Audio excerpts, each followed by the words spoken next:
Hi everybody, my name is Mark Franklin. I am a practice leader of Career Cycles. We're a team of career professionals helping people make career and life choices. I'm co-founder of OneLifeTools with Rich Feller to help scale up career management, and I teach some career courses at the University of Toronto, and am host of the Career Buzz radio show. Hope you have tuned in. I'm excited to talk to you today about gaining clarity from your stories and experiences so that you can make well-informed choices moving forward. We'll look at the why of narrative assessment and the value of storytelling and reflection. We'll answer what is narrative assessment and what it's not, and the role storytelling plays in gaining clarity. And finally, we'll look at the how of narrative assessment and how storytelling helps you identify future possible selves. So let's get started. And I'd like to jump in with a quote that I love. We do not learn from experience, we learn from reflecting on experience.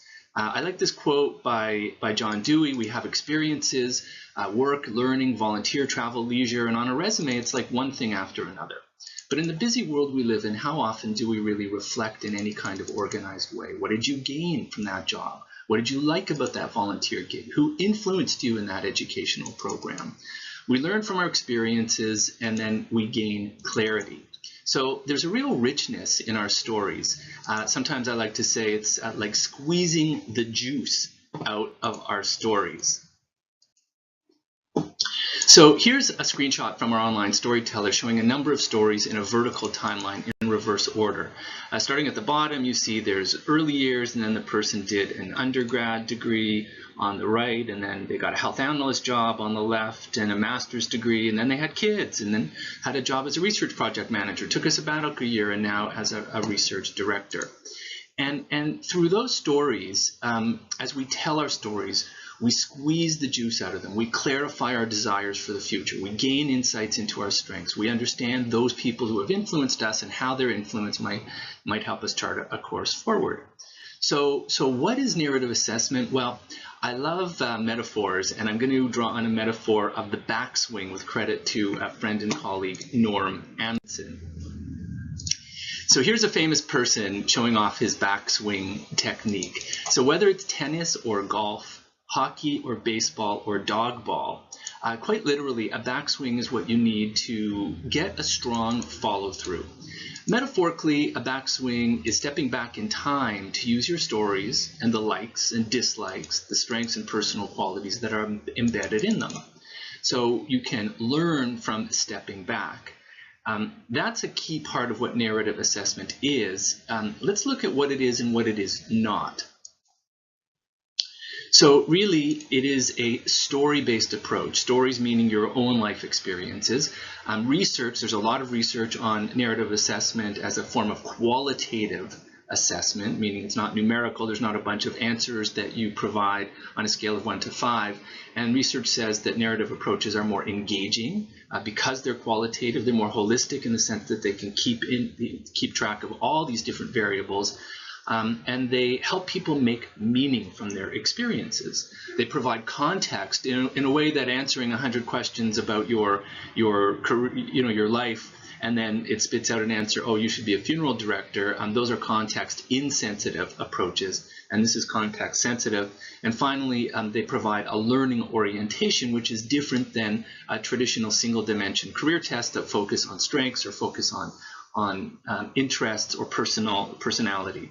And so it's not a quantitative approach like you might be used to, where you answer 100 questions and it compares your results with 20,000 other people and says, okay, you should now be a potato farmer because you like the outdoors and you like to work with your hands.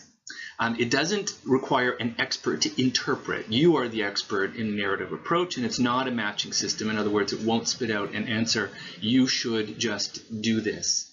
So those are some things about what it is and what it isn't. We can say that it's a process of clarification. And so what's happening here is we have stories and experiences, and there's a virtuous cycle of reflecting on those experiences for the purpose of gaining clarity of likes and dislikes, and then ultimately being able to say, now what? What should I do now because of all of that? Stories without reflection, well, that's like one thing after another. Reflection without stories, well, that's a lot of navel gazing without new content. There's a perfect balance there between stories and reflection, and that's what we're shooting for. Theory too has caught up with this. So one of the well-known figures in career development is Mark Savickas. He talks about life design. And before I read you this quote, he uses the word career, and I just want to say our definition of career is much broader than job. It's really who you are and how you want to be in the world. Who you are and how you want to be in the world.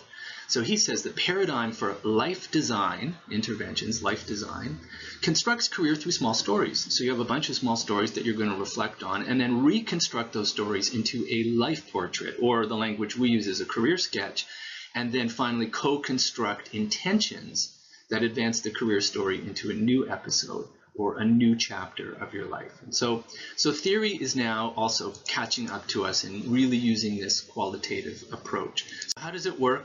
Well, in our model, it's a very simple approach of moving from a life question, what am I going to do now, to making well-informed choices through a two-part process.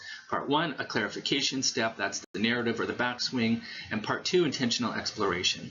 So in clarification, metaphorically, it's like corralling wild horses. The wild horses are all those thoughts that you have about next steps and what you liked and didn't like, and we're trying to corral those thoughts and feelings and ideas from stories. So clarification is really corralling elements from stories to get what matters from what happened.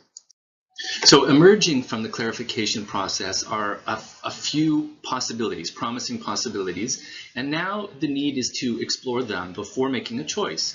How can you do that intentional exploration? Either on your own, researching opportunities, through field research, talking to somebody who has made those choices already, which research says is the best way to tell if you would like it, or through active engagement in the community through things like volunteering or taking a course. The result of intentional exploration is that you can make a well-informed choice.